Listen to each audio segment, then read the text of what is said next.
各位網友，大家好，我係靈芝啊。嗱，咁呢度咧有個好平淡、好普通嘅盤。咁第一咧就係呢個盤，佢個格局唔高，咁係一個弱嘅盤嚟嘅。但係佢嘅疾厄性啊、災難性嘅嘢咧就唔大嘅。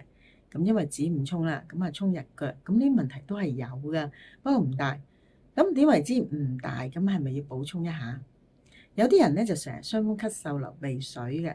咁我以前都有睇醫生㗎，而家整整下都唔睇啦，真係冇事嘅。但係好多時咧都唔舒服，有少少咁嘅毛病啦。咁呢個盤咧就係其中嘅一點啦。第二點咧就係呢個盤，佢冇先天嘅助力，印星無力。咁印星個根咧都被沖，咁呢個印星攞子為吉。咁甲木咧亦都係依賴住佢，佢亦都係好依賴嘅印嘅。咁啊，但係印自身難保啊嘛。午火本身係4月得令嘅，以一個得令嘅星去沖佢，咁呢個火好在係丙丁方面咧就冇透出，咁啊丁有透出咧就沖犯兩個，犯咗官煞就即係傷官見官啊。仲有個丁咧，天干唔好以為冇沖嘅，通常地支嘅沖咧就容易感覺嘅，即係好似子午沖、卯酉沖呢啲咧係好有感覺，而天干嘅沖咧你係好難感覺㗎。咁比如丁癸相沖啦，丙你又唔使理佢嘅，因為有個申啊嘛，丙與申就合化咗做水，咁唔會產生呢個叫傷官見官，咁咧又冇透出嚟喎。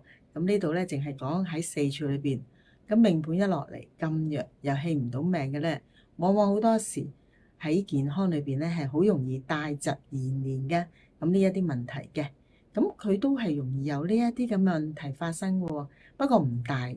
即係話疾厄唔係好大嘅，薄比較多，比較緊要嘅。第一本身呢度咧就係多咗兩個驛馬嘅位喺度，仲係有個概念上高，印咧係唔穩，咁呢啲柱咧係隱藏嘅位，唔穩嘅衝住，即係話細細個嘅時候可以照顧佢嘅人咧都變得多，轉得多。咁印為忌，咁一係咧就本身個印冇力，咁唔係一個好好嘅照顧者。係錫佢嘅，但係冇力。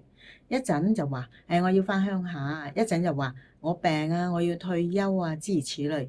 總之咧就係冇嗰個福分嘅，所以喺呢個盤裏邊咧，亦都睇到嘅。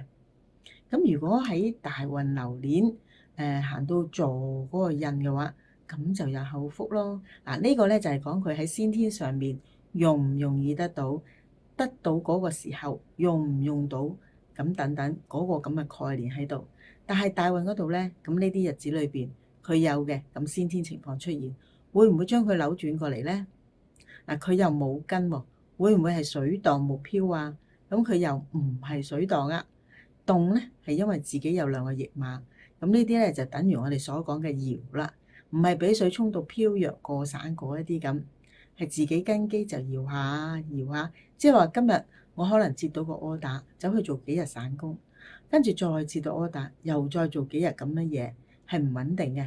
咁可以講話係生活上高嘅唔穩定啦，但唔等於改變好大嘅。連位置啊、南北走啊、東西走啊嗰啲唔緊要，又未去到咁嘅情況。